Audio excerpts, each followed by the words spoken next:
আচ্ছা, এই যে লাইফ ইন্স্যুরেন্স কোম্পানিগুলো আমাদের লাইফের ইন্স্যুরেন্স করতে বলে, এটা কি আদৌ আমাদের লাইফের সুরক্ষার জন্য বলে নাকি অন্য কিছু? এটা জানতে হলে এই ভিডিওটাকে শেষ পর্যন্ত দেখো। যেখানে সেখানে ওরা পাইপ ফাইপ ফেলে রেখে দিছে, পয়সা ওরা বড় বড় ব্যাপার মারা।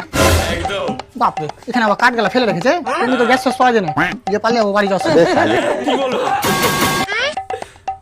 হ্যালো স্যার, আমি ইন্স্যুরেন্স কোম্পানি থেকে আমার বলছি, আপনি আপনার লাইফের ইন্স্যুরেন্স করে নিন। ও, তো এটা করে কি হবে? এটা করে আপনার মৃত্যু হবে। হবে তো কেমন লোকবে? মানে স্যার, আপনি মরার পর টাকা পাবেন। বাহ, ভালোই তো রে বাড়া, তোর কোম্পানির লোক ওপর অফিস খুলে রেখেছে। আরে স্যার, মানে আপনি মরার পর আপনার ফ্যামিলি টাকা পাবে। তাহলে তুই বল আর ফ্যামিলির ইন্স্যুরেন্স কর, আমরা কেন মধ্যে টানছি? আমার তো কোনো ফায়দাই নাই বে। তাই তো রে মারা, এটা তো কোনো ওর ফায়দাই নাই মারা। হ্যাঁ, একটু দাঁড়া। কোথায় যাচ্ছে?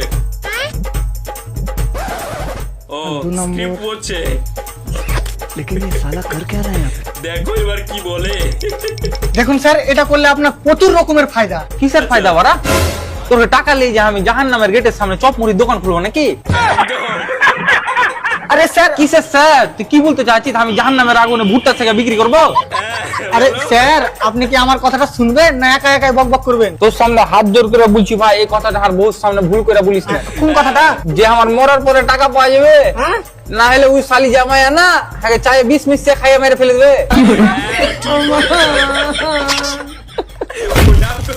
তাই যে মারা, বালের ইন্স্যুরেন্স তো আমি করবো না, সাধারণ লোককে বাল করে করবে।